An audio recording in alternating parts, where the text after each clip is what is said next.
അല്ല,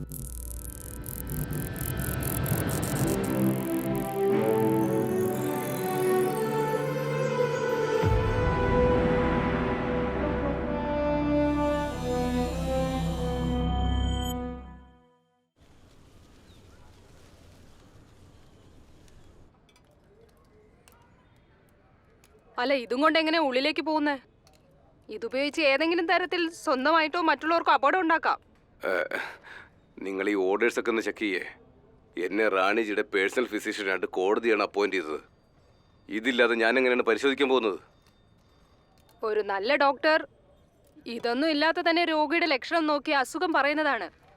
ചികിത്സയുടെ ദേവത ധന്വന്തരിയുടെ വിലപ്പെട്ട സമയം ആര് കളയാനാണ് പറഞ്ഞ്? ഇതുകൊണ്ടകത്ത് പോകാൻ പറ്റില്ല. ഡോക്ടർ സാറിനെ ഹറാസ് ചെയ്തുകൊണ്ട് നിങ്ങൾ കോടതിയെ അപമാനിക്കുന്നേ. കൂടുതൽ പ്രശ്നം ഉണ്ടാക്കുകയാണെങ്കിൽ നിങ്ങളുടെ ജോലി തന്നെ കാണില്ല. നിങ്ങൾ വളരെ തെറ്റായ ആരോപണമാണ് നടത്തിയത്. ഇപ്പൊ ഞാൻ ചെയ്യുന്നില്ലേ, അതിന് ഹരാസ്മെന്റ് എന്നല്ല പറയുന്നത്, എന്റെ ഡ്യൂട്ടിയാണ്. നിങ്ങൾക്ക് പോകാം ഇപ്പോൾ.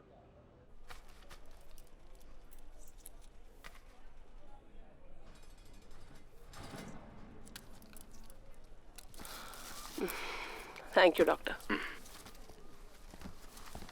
മാഡം, ഇതിൽ നിങ്ങളുടെ സിഗ്നേച്ചർ ഒന്ന് വേണം. ഏത് പേപ്പറിലാണ് ഞാനിപ്പോൾ ഒപ്പിടേണ്ടത്? ഇത് മാഡത്തിന്റെ ബെയിൽ ആപ്ലിക്കേഷനാ.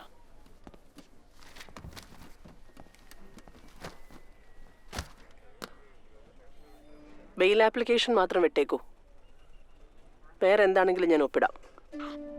മാഡം 3 വർഷമായിട്ട് ജയിലിനകത്ത് തന്നെയാണ്. ഇതുവരെയും ട്രയൽ തുടങ്ങിയിട്ടില്ല, ചാർജ് ഷീറ്റും ഫയൽ ചെയ്തിട്ടില്ല. അതെന്തെന്നാൽ ഇതുവരെയ്ക്കും നമുക്കെതിരെ ഒരു എവിഡൻസും കിട്ടിയിട്ടില്ല. പിന്നെ നവീൻ കുമാറിന് നന്നായിട്ട് അറിയാം കോർട്ടിന്റെ ഡിസിഷൻ നമുക്ക് അനുകൂലമായിട്ടേ വരുള്ളൂന്ന്. അതുകൊണ്ടാണ് ഈ കേസ് ഇത്ര നീട്ടിക്കൊണ്ട് പോകുന്നത്. അങ്ങനെ മാഡത്തിനെ ഉള്ളിലിട്ടിട്ട് അയാൾക്ക് പൊളിറ്റിക്കൽ മൈലേജ് കൂട്ടാലോ. ഈ ഡിലേ പോലും ബെയിലിനെ സ്ട്രോങ് ആയിട്ട് ബാധിക്കും. ഈ സന്ദർഭം നമ്മൾ കളയരുത്. അവസരം എന്തായാലും നഷ്ടപ്പെട്ട് കഴിഞ്ഞല്ലോ. സാഹിബിനെ രക്ഷപ്പെടുത്താൻ മാത്രല്ല, പരീക്ഷയുടെ സമയമാണ്. ബെയിലിന്റെ പിന്നാലെയൊക്കെ പോയ ഇപ്പൊ പഠിത്തത്തിൽ ശ്രദ്ധിക്കാൻ പറ്റില്ല.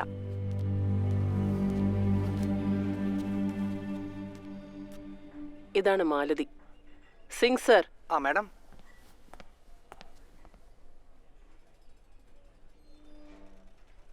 ഈ പാവം കാട്ടില് വിറകെടുക്കാൻ പോയതാ. ഇവള് നക്സലാണെന്നും പറഞ്ഞ് പോലീസുകാർ പിടിച്ച് ജയിലിലിട്ടു. ഇപ്പം 3 വർഷമായി ജയിലില്. എന്നേക്കാൾ മുൻപ് ഇവൾക്കാണ് ബെയിലിന്റെ ആവശ്യം. കാവേരി, വരൂ വരൂ, I'll show you the papers.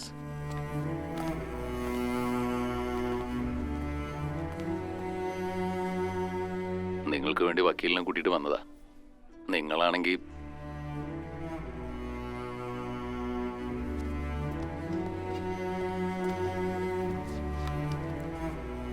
Rani madam, കുട്ടികൾ നിങ്ങളെ ഒരുപാട് മിസ് ചെയ്യുന്നുണ്ട്. സൂര്യ ചില ദിവസങ്ങളിൽ ജനലിൽ കൂടെ നോക്കി തന്നെ ഇരിക്കുക. നമ്മുടെ പാർട്ടിക്ക് നിങ്ങളെ ഒരുപാട് ആവശ്യമുണ്ട്. പുറത്ത് പ്രവർത്തകരെല്ലാം നിങ്ങൾക്ക് വേണ്ടി വെയിറ്റ് ചെയ്തിരിക്കുക. എന്താണ് മനസ്സിലെന്ന് ഇപ്പോഴെങ്കിലും എന്നോടൊന്ന് പറയൂ. ഇവിടെ ഇങ്ങനെ ഇരുന്നിട്ട് എന്ത് ചെയ്യാനാ? പരീക്ഷയ്ക്ക് തയ്യാറെടുക്കാണ് മിശ്രാജി.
വിജയാശംസകൾ കീർത്തി മാഡം. എന്തിനാ നിങ്ങൾ എന്നെ ചതിച്ചത്?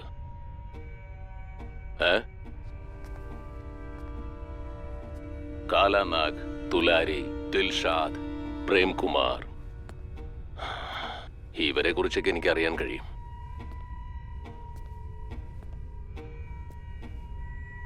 നിങ്ങളെ ഞാൻ മനസ്സുകൊണ്ട് ഇഷ്ടപ്പെട്ടതല്ലേ? നിങ്ങൾ ഒരാളെ കൊന്നു. നിങ്ങൾ എന്റെ ഭർത്താവിനെ കൊന്നു. എനിക്ക് നിങ്ങളുടെ മരണത്തിൽ യാതൊരു കുഴപ്പമില്ല. കുഴപ്പമൊന്നുമില്ലെന്നോ? അപ്പൊ വായോ, നമുക്ക് ഹോളി കളിക്കാം. എനിക്ക് കളിക്കണ്ട. മാഡം പേടിക്കണ്ടേ? നിങ്ങൾക്ക് നിറങ്ങൾ ഇഷ്ടമല്ലാന്ന് എനിക്കറിയാം. എനിക്കൊന്നും കളിക്കണ്ട. പക്ഷെ എന്റെ കയ്യിൽ ഇപ്പൊ രക്തം പതിഞ്ഞിട്ടുണ്ട്. നിങ്ങൾക്ക് രക്തം നല്ല ഇഷ്ടമല്ലേ?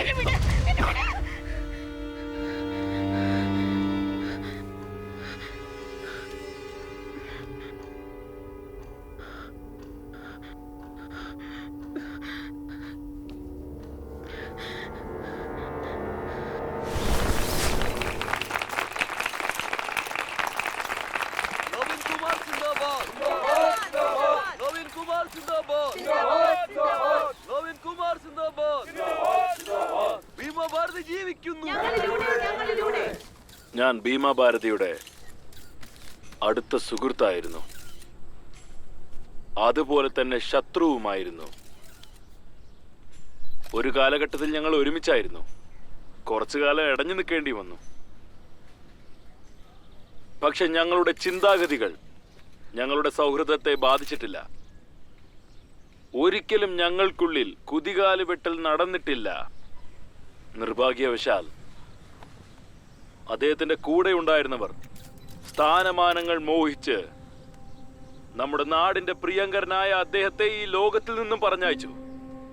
ഇന്ന് ഭീമ ഭാരതിയുടെ 3ാം ചരമവാർഷികത്തിൽ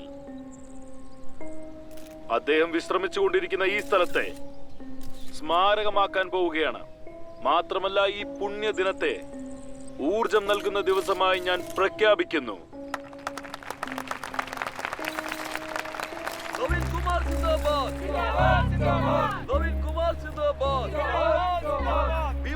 ജീവിക്കുന്നു. ജീവിക്കുന്നു. എന്താ ചെയ്യേണ്ടത്? അയാളെ പോയി കാണണം. കൈയടിച്ചേ. ഒരു 2 മിനിറ്റ് ഒന്ന് വിളിക്കേ. ആവശ്യമില്ലാത്ത തലവേദന ഒന്നും നമുക്ക് വേണ്ട. അയാൾ അവിടെ നിന്നിട്ട് മെല്ലെ പൊക്കോളും. വാ.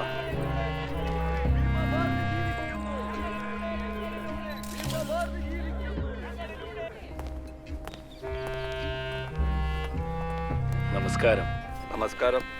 നമസ്കാരം. പിന്നെ ശുക്ല സാർ, എന്തൊക്കെയുണ്ട്? സുഖമല്ലേ? നമസ്കാരം മാഡം. കുറെ ദിവസമായല്ലോ കണ്ടിട്ട്. വീട്ടിലെല്ലാവർക്കും സുഖമല്ലേ? പ്ലീസ് എല്ലാവരും ഇരിക്കൂ. നമസ്കാരം. എന്തൊക്കെയുണ്ട് വിശേഷം? ഈയിടെ ഒരുപാട് വളയുന്നുണ്ടല്ലോ. ഇത്രയും വളയണ്ട. ആൾക്കാരൊക്കെ ശ്രദ്ധിക്കുന്നുണ്ട്. അല്ല, എന്താ ചെയ്യാ? ഒരു ഫയൽ അയച്ചിട്ടുണ്ടായിരുന്നു CM ഓഫീസിലേക്ക്. 6 മാസമായിട്ട് യാതൊരു വിവരവും ഇല്ല. ഇവിടേക്ക് വന്നിട്ട് ഫയലിനെ കുറിച്ചൊന്നും സംസാരിക്കാൻ പാടില്ല. ശരി, ചോദിച്ച സ്ഥിതിക്ക് പറയാ. ചെന്ന് ബേട്ടയെ കണ്ടിട്ട് വാ. വിഷം കഴിക്കാൻ പറഞ്ഞാലും ഞാൻ കഴിക്കും. പക്ഷെ അങ്ങേരെ മാത്രം കാണാൻ പറയരുത്. ശരി, എന്നാ അങ്ങേരോട് ഞാൻ സംസാരിച്ചോളാം. എന്നാ നമുക്ക് പിന്നെ കാണാം. ഞാൻ ഇറങ്ങാം. ഓ ശരി.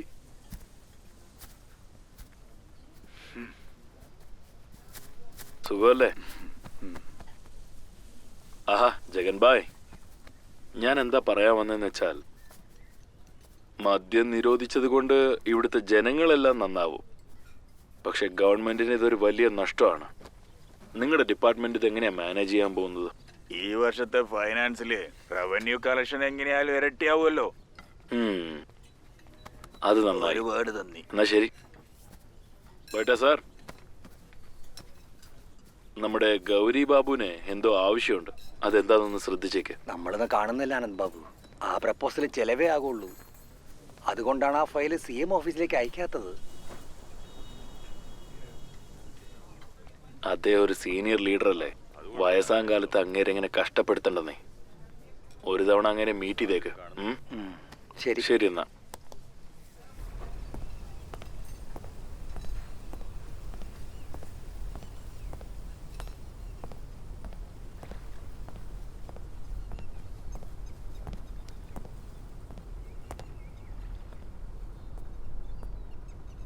നിങ്ങൾക്കിപ്പോൾ കുഴപ്പമൊന്നുമില്ലല്ലോ?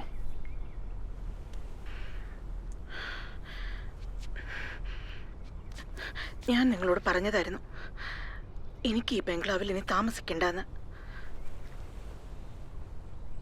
നിങ്ങൾ എന്നിട്ട് ഇവിടെ ഭീമയുടെ പ്രതിമ വെപ്പിക്കുകയാണോ? പ്രതിമ വെക്കുന്നതിന് പിന്നിൽ കുറെ രാഷ്ട്രീയ ലാഭങ്ങളുണ്ട്, അതാദ്യം മനസ്സിലാക്ക്. എനിക്ക് മടുത്തു തുടങ്ങി നവീൻ ബാബു.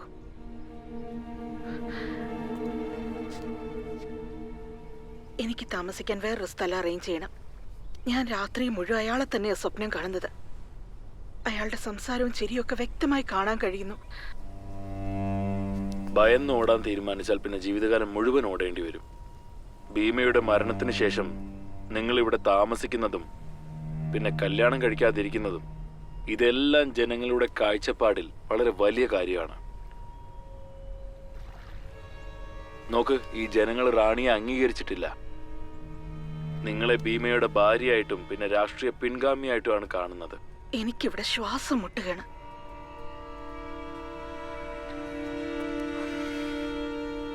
നോക്കിയ ശരീരഭാഗത്ത് പരിക്ക് പറ്റിയാലേ അതിന് മരുന്നിടുക വേണ്ടത്, അല്ലാതെ ആ ഭാഗം വെട്ടിമാറ്റല്ല, അല്ലേ? അതുകൊണ്ട് നിങ്ങൾ ഇവിടെ തന്നെ ഉണ്ടാവണം. ഒരു തവണ റാണിക്ക് ശിക്ഷ കിട്ടിക്കോട്ടെ, അതിനുശേഷം നിങ്ങൾക്ക് ഇഷ്ടമുള്ള ബംഗ്ലാവിൽ ഞാൻ നിങ്ങളെ താമസിപ്പിക്കാം. അതുവരെ നിങ്ങൾ ശരീരം ശ്രദ്ധിച്ച് സുഖമായിട്ട് ഇരിക്കാൻ നോക്ക്. അതാണ് ഞങ്ങൾക്ക് എല്ലാവർക്കും വേണ്ടത്.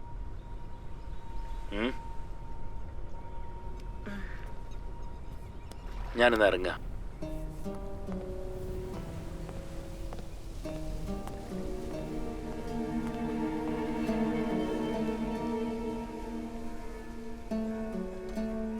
അങ്ങോട്ടൊന്ന് നോക്കിയേ.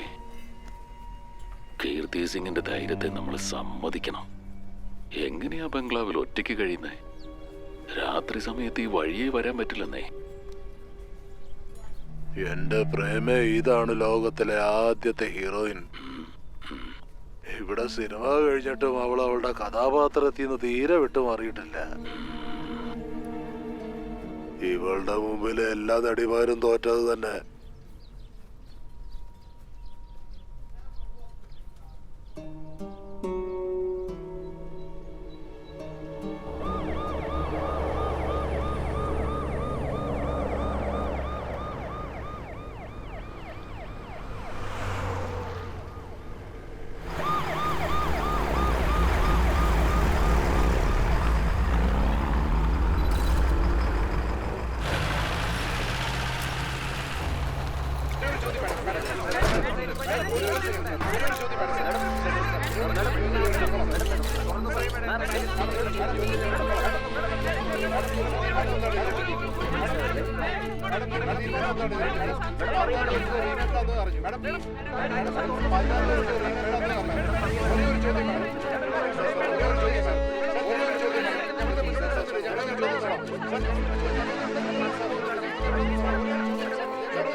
ആ അലമാരയൊക്കെ ഒന്ന് ചെക്ക് ചെയ്തേ.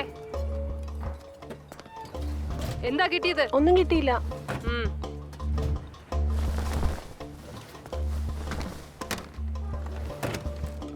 നീലു, ആ മേലെ ഇരിക്കുന്ന ഭരണിയിലൊക്കെ ഒന്ന് നോക്കേ.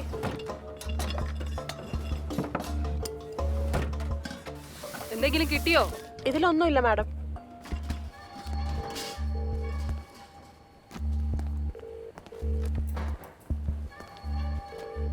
ജെയിൻ സർ, എല്ലാ മുക്കുമൂലെ അരിച്ചു പറക്കിക്കൊണ്ടിരിക്കുകയാണ് സർ. അപകടം മണക്കുന്ന ഒന്നും കണ്ടെത്താനായിട്ടില്ല സർ. ഓക്കെ സർ, ഞങ്ങൾ പേഴ്സണലി എല്ലാം ശ്രദ്ധിക്കുന്നുണ്ട് സർ. Okay sir. സർ ഒരു മിനിറ്റ് സർ.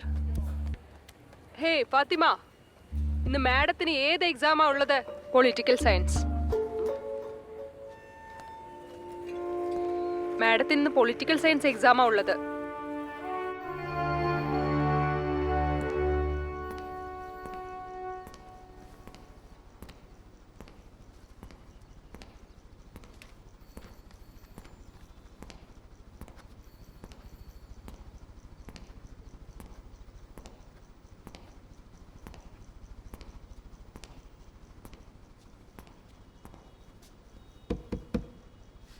മാഡം സമയം കഴിഞ്ഞു. രാഷ്ട്രീയത്തിനെയും നീതിശാസ്ത്രത്തെയും പറ്റി പ്രബന്ധം എഴുതുകയാ. ഒരു ലൈനും കൂടി ബാക്കിയുണ്ട്. രാഷ്ട്രീയവും നീതിശാസ്ത്രവും തമ്മിലുള്ള ബന്ധം എങ്ങനെയാണെന്ന് വെച്ചാൽ അത് കീരിയും പാമ്പും തമ്മിലുള്ളതുപോലെയാണ്, മാനും സിംഹവും തമ്മിലുള്ളതുപോലെ,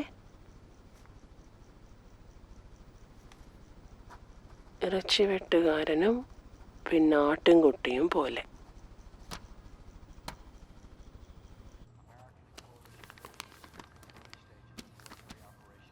പുതിയ ബീഹാർ മാനം മുട്ടെ വികസിക്കാൻ പോകുന്നു. 3 വർഷം ഒരു കറയും പുരളാത്ത ഭരണം, വികസനത്തിനായുള്ള പദ്ധതികൾ, കൂടാതെ മദ്യനിരോധനവും നടപ്പിലാക്കിയതുകൊണ്ട് ബീഹാറിനെ CM നവീൻ കുമാർ ഒരു സ്വർണ്ണ നഗരമാക്കി മാറ്റിയിരിക്കുന്നു. ബീഹാർ മാത്രമല്ല, ഈ രാജ്യം മുഴുവൻ നന്നാക്കാൻ അദ്ദേഹത്തിന് പറ്റും. നിങ്ങൾ കലക്കി മിസ്റ്റർ നവീൻ ബാബു. ഞാൻ പറഞ്ഞു വരുന്നത്, അടുത്ത ക്യാബിനറ്റ് മീറ്റിംഗിൽ നമുക്ക് വിമാനം വാങ്ങാനുള്ള പ്രപ്പോസൽ അങ്ങ് പാസ്സാക്കിയേക്കാം. പിന്നെ ഡൽഹിക്ക് പോയിട്ട് വരുന്ന ഫ്രീക്വൻസി അങ്ങ് കൂട്ടിയേക്കണം. അടുത്ത പ്രധാനമന്ത്രി ബീഹാറിൽ നിന്നായിരിക്കണം. ഇവിടെ സ്വന്തം വീട് നോക്കാതെ ആരും നാട് നോക്കാൻ പോവാറില്ല രാകേഷ് ബാബു.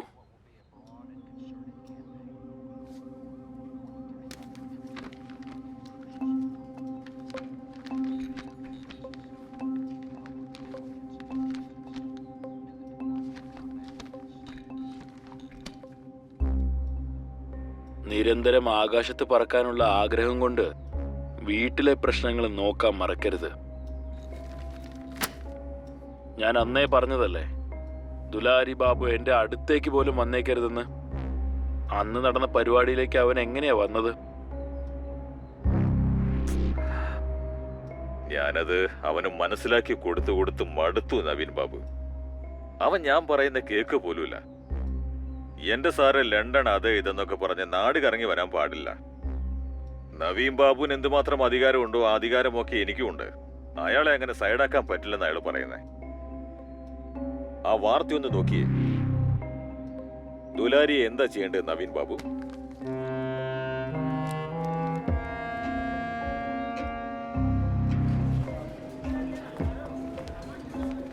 3 വർഷത്തിനു മുമ്പ് എന്റെ ക്ലയന്റായ ഡോക്ടർ രാജീവ് സിൻഹയുടെ മകൻ മനോജ് സിൻഹയെ ജഗൻ കൊലപ്പെടുത്തിയിരുന്നു. മനോജ് സിൻഹയുടെയും ശില്പയുടെയും കൊലപാതകത്തിന്റെ മുഖ്യ സൂത്രധാരൻ ദുലാരി യാദവ് റൂളിംഗ് പാർട്ടിയുടെ പ്രധാന വ്യക്തിയാണ്.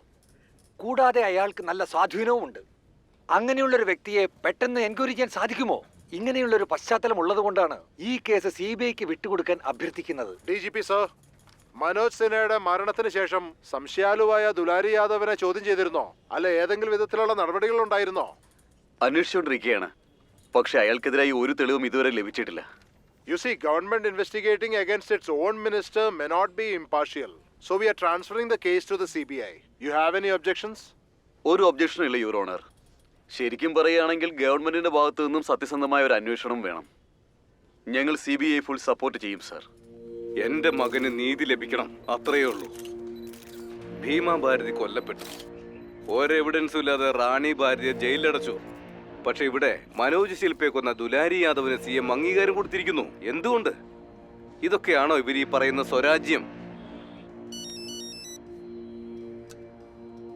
ദുലാരിയ, ഇത് 24ാമത്തെ തവണയായി വിളിക്കുന്നേ. എന്താ ഇപ്പൊ ചെയ്യാ?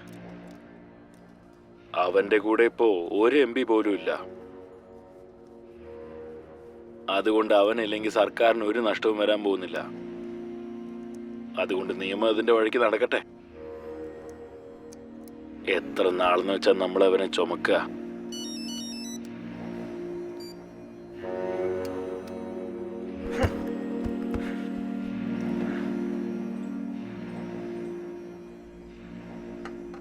ലഹരിയില്ലാത്ത കുടുംബം, സന്തുഷ്ട നാട്. Say no to alcohol. ഇത് ഒറിജിനൽ സാധനം തന്നെയല്ലേ, ഡ്യൂപ്ലിക്കേറ്റ് ഒന്നും അല്ലല്ലോ. എടോ ഇത് നേരെ പോലീസ് സ്റ്റേഷനിൽ നിന്ന് തന്നെ കൊണ്ടുവന്നതാണോ. പിന്നെ ഈ കാര്യത്തിലെ നമ്മുടെ പോലീസുകാരുടെ സത്യസന്ധതയിൽ ചോദ്യം ചെയ്യാനേ പറ്റില്ല. Thank you. നവീൻ കുമാർ നടത്തുന്ന ഗൂഢമായ നീക്കങ്ങളിൽപ്പെട്ട് പലരുടെയും കാലിടറുന്നുണ്ട്. മുതിർന്ന നേതാവ് ദുലാരി യാദവിന്റെ കേസ് അന്വേഷിക്കാനായി ഗവൺമെന്റ് ഇന്ന് CBIക്ക് വിട്ടുകൊടുത്തു. CBIയുടെ വരവോടുകൂടി ഈ കേസിന് പുതിയ മാനങ്ങൾ ഉണ്ടാകുമെന്ന് പ്രതീക്ഷിക്കുന്നു. ദുലാരിക്ക് ശേഷം അടുത്ത വിക്കറ്റ് തന്റേതാണെന്നാ തോന്നുന്നത്. എന്ത്? ഞാൻ ആർക്കും ഒരു ദ്രോഹം ചെയ്തിട്ടില്ലല്ലോ. രാഷ്ട്രീയ ലോകം നവീൻ നമ്മൾ വിചാരിച്ചാൽ അപ്പുറം എത്തി തുടങ്ങി.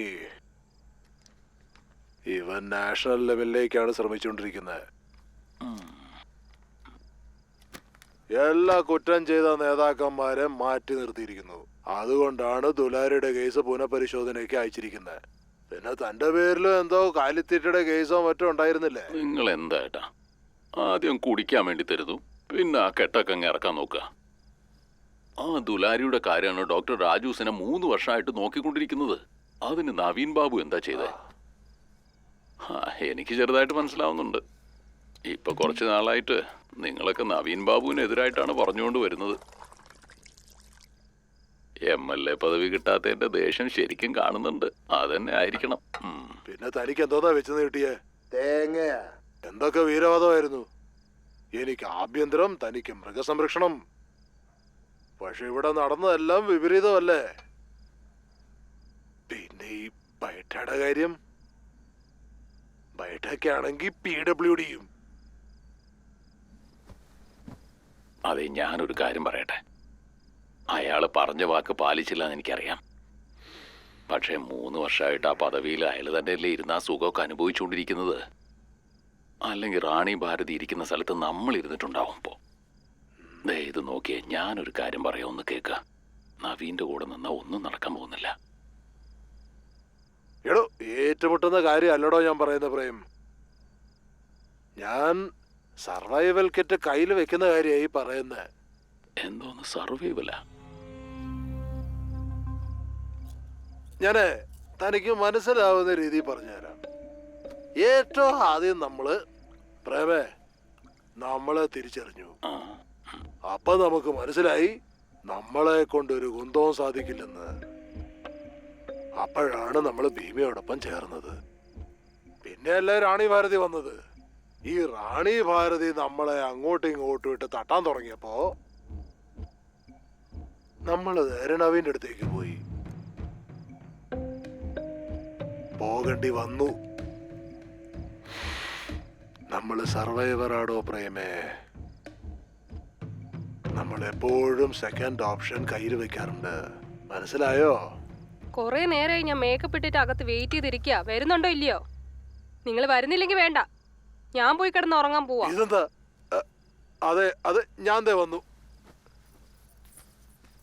അതെ, താൻ മുഴുവൻ എടുത്ത് മോന്തേക്കരുത്, ഞാൻ വരുന്നു.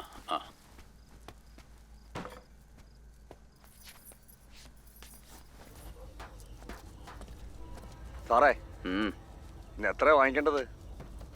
ഒരു 7 അഡ്ജസ്റ്റ് ചെയ്യാം. എന്ത്, വെറി 7? എന്തിനാ ഇത്ര കുറച്ച് പറയുന്നത്? അത് വേറൊന്നും കൊണ്ടല്ല, CMന്റെ നേരിട്ടുള്ള സ്റ്റേറ്റ്മെന്റാ. അതുകൊണ്ടാ. ഡൽഹി മീഡിയയിൽ പ്രിന്റ് ആയിട്ടുണ്ട്. അതുകൊണ്ട് ഞാൻ പറഞ്ഞ 7 മതി.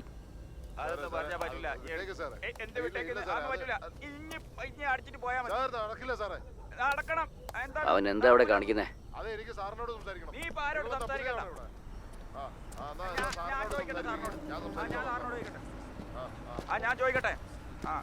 നമസ്കാരം സാറേ. എന്താണ് പ്രശ്നം?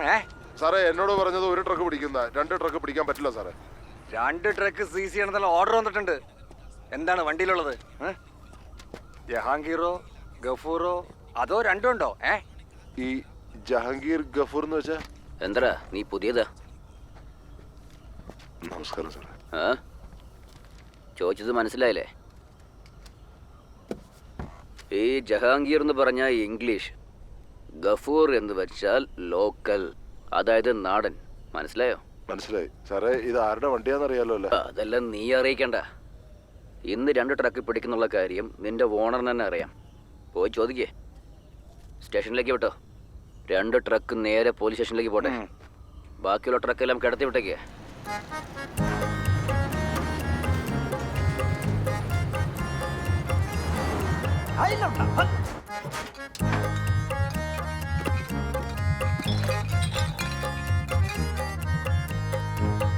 अब दरोगा जी को मत समझाओ क्या रॉन्ग क्या राइट है। चेक पोस्ट का हवलदार भी हुआ मार्केट टाइट है। अब पीके जो ढिमलाया है मुझे पीके जो ढिमलाया है वो नेताजी का फैन है।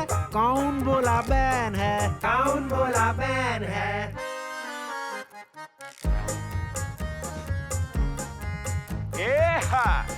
നിങ്ങൾ ഞങ്ങളുടെ മകളുടെ കല്യാണം മോശമാക്കുമല്ലോ. അല്ല ഇപ്പൊ എന്തുണ്ടായേ? ചെക്കൻ വീട്ടുകാർക്ക് വാക്ക് കൊടുത്തതാ. അതായത് അവരെ സ്വാഗതം ചെയ്യുമ്പോ മട്ടന്റെ പുലാവും പിന്നെ മദ്യം ഉണ്ടാവുന്നത്. അതെ സോറി അങ്കിൾ, ചെക്ക് പോസ്റ്റിൽ അവന്മാർ ഞങ്ങളെ മടക്കി. അതുകൊണ്ടാണ് ഞങ്ങൾ കുറച്ച് നേരം വൈകിയത്. ഇതാ പെട്ടെന്ന് എടുത്ത് അകത്തേക്ക് വെച്ചോ.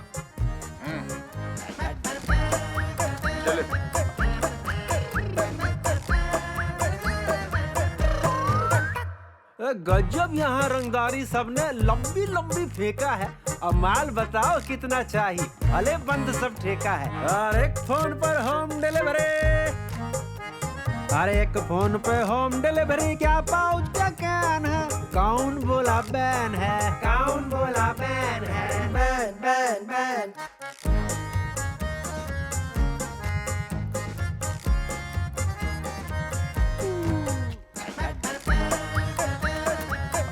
സാറേ എനിക്കൊരു ക്വാർട്ടർ വാങ്ങിച്ചതാ സാറേ. ഈ മദ്യം നിർത്തിയ പിന്നെ വിദേശി അടിച്ചിട്ടേ ഇല്ല സാറേ. ഒരു ദിവസം എത്ര സമ്പാദിക്കും? കൂടി വന്നാ 50 100. ഈ ബോട്ടിലിന്റെ വില നിന്റെ ഒരു മാസത്തെ ശമ്പളത്തെക്കാളും അധികം. നീ പട്ടച്ചാരായം കുടിച്ചാ മതി. संपूर्ण राज्य में नाकाबंदी, सब सरकारी आर्डर है। आज जाके देख तमाशा जो बक्सर बलिया का बॉर्डर है। बड़े कांड सब करते रहते ये लौंडा 25 में और डबल मुनाफा बेच रहे सब पॉलीथीन और सीसी में। आई छोटे लाल का छुटका, छोटे लाल का छुटका हुआ बड़का सेल्समैन है। कौन बोला बैन है, कौन बोला बैन है।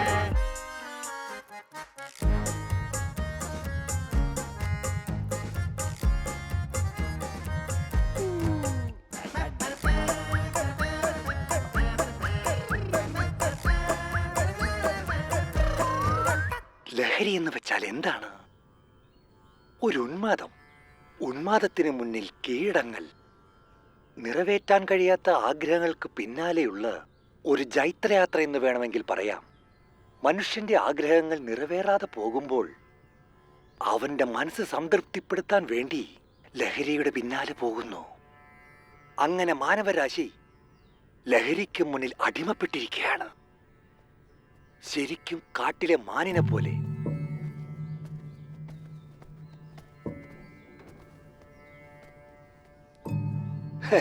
മണലാരണ്യത്തിന്റെ നടുവിൽ പോയി വെള്ളം ചോദിക്കുന്നത് പോലെ. ചിലർക്കൊക്കെ സ്ത്രീകളുടെ ആലിംഗനവും പിന്നെ അവരുടെ ശ്വാസവുമാണ് ലഹരിയായിട്ട് വേണ്ടത്. ചിലരാണെങ്കിൽ മദ്യലഹരിയിലാണ് ആറാട്ട്. നമ്മുടെ ഗവൺമെന്റ് ആണെങ്കിലോ മദ്യനിരോധത്തിനുള്ള ഒരുപാട് നിയമങ്ങൾ കൊണ്ടുവരുന്നു. ഈ നശിച്ച ലഹരിയിൽ നിന്ന് മുക്തി നേടുന്നതിന് വേണ്ടി മാനവരാശിക്ക് ഭക്തി അത്യന്താപേക്ഷിതമായിരിക്കുന്നു. അതിനെന്താ ഒരു വഴി? എവിടെയും നമ്മൾ പോണ്ട, ഇവിടെ തന്നെ. ഇതാണ് സോം വാട്ടിക. 108 ഔഷധങ്ങൾ ചേർത്തുണ്ടാക്കിയ കൂട്ട്. പൗരാണിക കാലത്ത് മദ്യത്തിൽ നിന്ന് മുക്തി നേടുന്നതിന് വേണ്ടി മനുഷ്യർ ഇതാണ് കുടിച്ചിരുന്നത്. അതുകൊണ്ട് നിങ്ങൾ ഓരോരുത്തരും ഈ ആശ്രമത്തിൽ നിന്നും വെറും 159 രൂപ മാത്രം കൊടുത്തുകൊണ്ട് ഈ അമൂല്യ ലഹരി പ്രാപ്തമാക്കാൻ സാധിക്കുന്നതാണ്. പറയൂ ഹരിയോ. ദുലാരി എന്റെ ഭക്തൻ നമ്മുടെ സ്വന്തമാണ്. ഒരു കാര്യം മറക്കരുത്, നമ്മുടെ ഈ നാടിന്റെ പുരോഗമനത്തിന് വേണ്ടി ദുലാരി വഹിച്ചത് ചെറിയ പങ്കൊന്നുമല്ല. അങ്ങനെയുള്ള ദുലാരിയെ നമുക്ക് മറക്കാൻ പറ്റുമോ?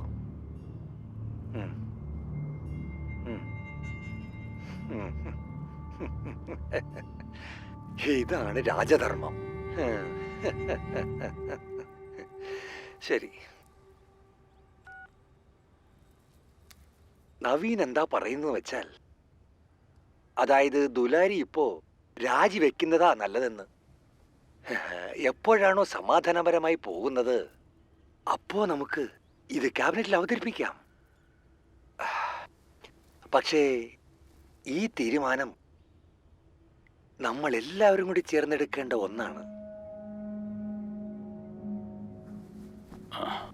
ഇവിടെ നോക്കൂ ദുലാരി, ഇവിടെ എല്ലാവർക്കും അറിയാം ഡോക്ടർ രാജീവ് സിംഗിനെ തകർക്കാനുള്ള ബുദ്ധി അത് റാണി ഭാരതിക്കുണ്ട്. അവര് ജയിലിനകത്തിരുന്ന് രാഷ്ട്രീയം കളിക്കുമല്ലേ. എനിക്ക് തോന്നുന്നു നിങ്ങളിപ്പോൾ റിസൈൻ ചെയ്യുന്ന നല്ലതെന്നാ. കുറച്ച് നാളൊന്ന് റെസ്റ്റ് എടുക്കുന്നേ, എന്നിട്ട് പുറത്തൊക്കെ ഒന്ന് പോയിട്ട് വാ. നമ്മളെക്കാളൊക്കെ വലുത് സർക്കാർ തന്നെയാ. അതിന് യാതൊരു കളങ്കവും സംഭവിക്കാൻ പാടില്ല. അതുകൊണ്ട് ഞാൻ എന്റെ തീരുമാനം പറയാം. ദുലാരി രാജിവെക്കുന്നതാണ് നല്ലത്. നവീൻ ബാബു വരാൻ പോകുന്ന ദിവസങ്ങൾ ആലോചിച്ചിരിക്കുക. അതുകൊണ്ട് അയാൾ പറയുന്നത് കേൾക്കുന്നതാണ് നിങ്ങൾക്ക് നല്ലത്. ഞാനെപ്പോഴാ അത് പറഞ്ഞ? ഞാൻ അങ്ങനെ ഒരു കാര്യം സംസാരിച്ചിട്ടേ ഇല്ല. ഇപ്പൊ എല്ലാവരുടെ അഭിപ്രായം അതാണെങ്കിൽ ഞാനും അതിന് ശരിവെക്കുന്നു. മദ്യലഹരിയിൽ നിങ്ങൾ എല്ലാവരും ചേർന്ന് ഭീമയോട് ചെയ്ത പോലെ ഇപ്പൊ അത് തന്നെ സ്വബോധത്തിൽ എന്നോടും കാണിക്കാൻ ശ്രമിക്കുകയാണല്ലേ? ഞാൻ നിങ്ങളുടെ വല കുടുങ്ങുന്നൊന്നും വിചാരിക്കണ്ട. ആദ്യം രാജിക്കത്ത് വാങ്ങിക്കും, പിന്നെ CBI വന്ന് അറസ്റ്റ് ചെയ്യും, പിന്നെ എൻക്വയറി, കള്ളസാക്ഷി, കോർട്ട്, ഒത്തുതീർപ്പ്. ഇതിനൊന്നും തലവെച്ച് കൊടുക്കാൻ എന്നെ കൊണ്ട് പറ്റില്ല. ഒരു ചുക്കും നടക്കാൻ പോകുന്നില്ല. എന്റെ ഈ തീരുമാനം നവീൻ ബാബുവിനെ അറിയിച്ചേക്ക്. ശരീരത്തിൽ ചായം പൂശിയിട്ട് ഒരു മൈൽ ആട്ടമാടാൻ നോക്കുക. അതിന് ഞാൻ സമ്മതിക്കില്ല. ആ വേഷം അഴിപ്പിച്ച് കാണിച്ചു കൊടുക്കാം.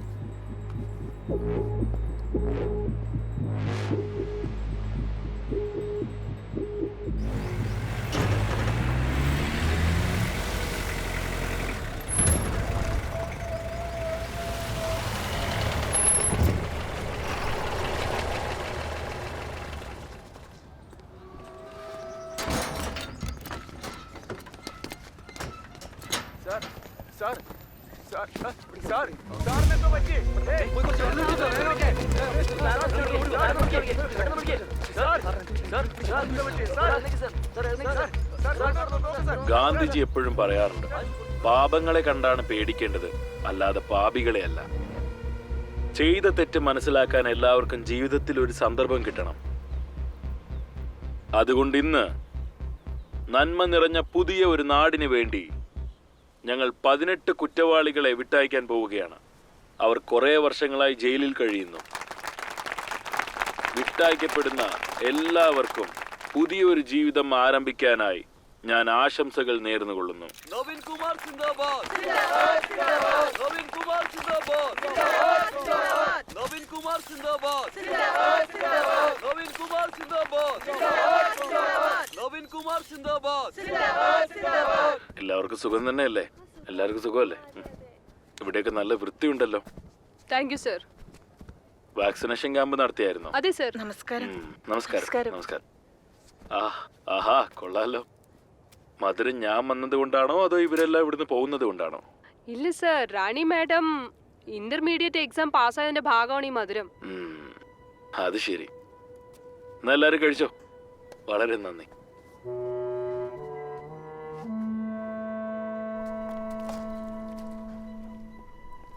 നമസ്കാരം റാണി.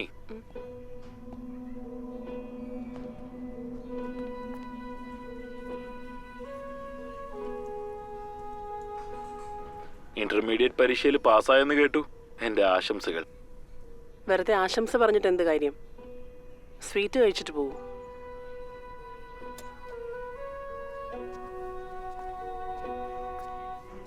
ഏയ് സാരില്ല. പേടിക്കണ്ട, ഞാനിതില് വിഷമൊന്നും ചേർത്തിട്ടില്ല.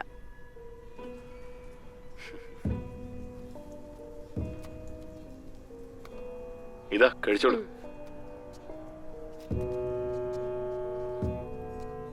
നിങ്ങളൊരു നല്ല വീട്ടമ്മയായി വിജയിച്ചു, പക്ഷെ ഒരു പൊളിറ്റീഷ്യനായി തോറ്റുപോയിരിക്കുക.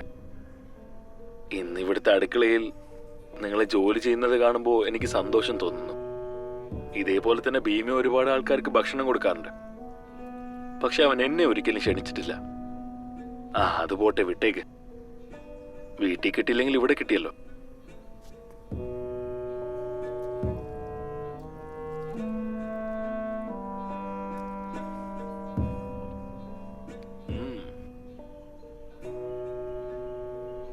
അടിപൊളിയായിട്ടുണ്ട്. ഈ ജയിൽ നിങ്ങൾക്ക് ഒത്തിരി ഇഷ്ടപ്പെട്ടതിൽ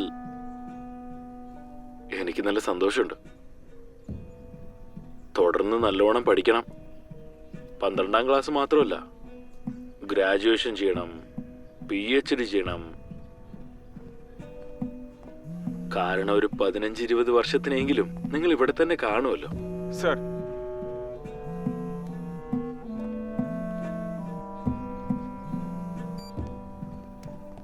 ഹലോ. എന്താ, മരിച്ചു പോയെന്നോ? എങ്ങനെ? ഹാർട്ട് അറ്റാക്കോ? ശരി, ഞാൻ ദേ വരാം. നവീൻ ബാബു,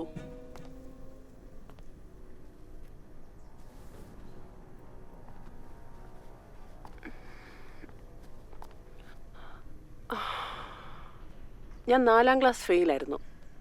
എന്നിട്ട് നിങ്ങളോട് എന്തൊക്കെയാ ചെയ്തതെന്ന് ഓർമ്മയുണ്ടാവുമല്ലോ. അപ്പോൾ ഗ്രാജുവേറ്റ് ആയാലോ? നിങ്ങളുടെയൊക്കെ അവസ്ഥ എന്തായിരിക്കും?